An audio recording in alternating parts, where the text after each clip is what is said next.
एक बार की बात है। रोज की ही तरह बादशाह अकबर दरबार में बैठकर अपनी प्रजा की समस्याएं सुन रहे थे। सभी लोग अपनी अपनी समस्याएं लेकर बादशाह के सामने हाजिर हो रहे थे और तभी राघव व केशव नाम के दो पड़ोसी अपनी समस्या लेकर दरबार में आ। इन दोनों की समस्या की जड़ था इन दोनों घर के बीच मौजूद फलों से लबालब भरा आम का पेड़। मामला आम के पेड़ के मालिकाना हक को लेकर था। राघव कह रहा था कि पेड़ उसका है और केशव झूठ है। वहीं केशव का कहना था कि वह पेड़ का असली मालिक है और राघव झूठा है। पेड़ एक और मालिक दो का मामला बहुत उलझा हुआ था और दोनों में से कोई भी हार मानने को तैयार नहीं था। दोनों पक्षों की बातें सुनकर और सोच विचार करने के बाद बादशाह अकबर ने यह मामला अपने नवरत्नों में से एक बीरबल को सौंप दिए। मामले को सुलझाने और सच्चाई का पता लगाने के लिए बीरबल ने एक नाटक रचा। उस शाम बीरबल ने दो सिपाहियों से कहा कि वे राघव के घर जाएं और कहें कि उसके आम के पेड़ से आम चोरी हो रहे हैं। उन्होंने दो सिपाहियों को केशव के घर जाकर भी यही संदेश देने को कहा। साथ ही बीरबल ने कहा कि यह संदेश देने के बाद वो उनके घर के पीछे छिपकर देखें कि राघव और केशव क्या करते हैं। बीरबल ने यह भी कहा कि राघव और केशव को पता नहीं लगना चाहिए कि तुम उनके घर आम की चोरी की सूचना लेकर जा रहे। सिपाहियों ने बिल्कुल वैसा ही किया जैसा बीरबल ने कहा। दो सिपाही केशव के घर गए और दो राघव के घर।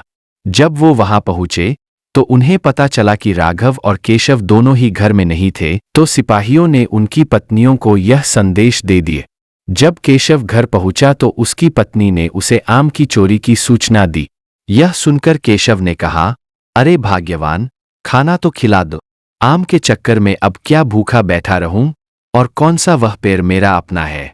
चोरी हो रही है तो होने दो, सुबह देखेंगे। यह कहकर वह आराम से बैठकर खाना खाने लगा। वहीं जब राघव घर आया और उसकी पत्नी ने यह बात उसे बताई तो वह उल्टे पैर पेड़ की तरह दौड़ पड़ा।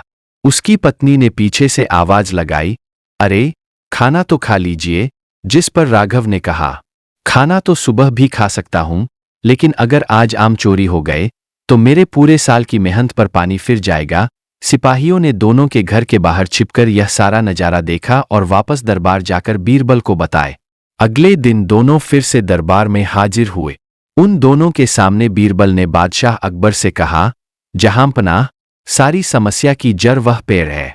क्यों न हम वो पेड़ ही कटवा दे? न रहेगा बांस, न बजेगी बांसुरी। बादशाह अकबर ने इस बारे में राघव और केशव से पूछा, इस बारे में आप दोनों का क्या ख्याल है? इस पर केशव ने कहा, हुजूर, आपकी हुकूमत है, आप जैसा कहेंगे मैं उसे चुपचाप स्वीकार कर लूंगा। वही राघव ने कहा, मालिक, मैंने 7 वर्ष तक उस पेड़ को सींचा है। आप चाहे तो उसे केशव को दे दीजिए, लेकिन कृपा करके उसे कटवाएं। मैं आपके आगे हाथ जोड़ता हूं। उन दोनों की बात सुनकर बादशाह अकबर ने बीरबल की तरह देखा और कहा, अब आपका क्या कहना है बीरबल?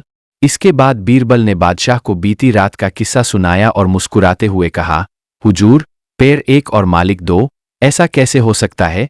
कल रात हुई घटना और आज हुई इस बात के बाद यह साबित हो चुका है कि राघव ही पेड़ का असली मालिक है और केशव झूठ बोल रहा है। यह सुनकर बादशाह ने बीरबल को शाबाशी दी। उन्होंने अपने हक के खातिर लड़ने के लिए राघव को बधाई दी और चोरी करने व झूठ बोलने के लिए केशव को जेल में बंद करने का आदेश दिए। कहानी से सीख। एक पेड़ और दो मालिक कहानी से हमें यह सीख मिलती है कि परिश्रम किए बिना छल से किसी और की चीज चुराने का अंजाम बुरा होता है। दोस्तों, अगर हमारा यह कहानी पसंद आए तो लाइक, सब्सक्राइब और शेयर जरूर करें। धन्यवाद।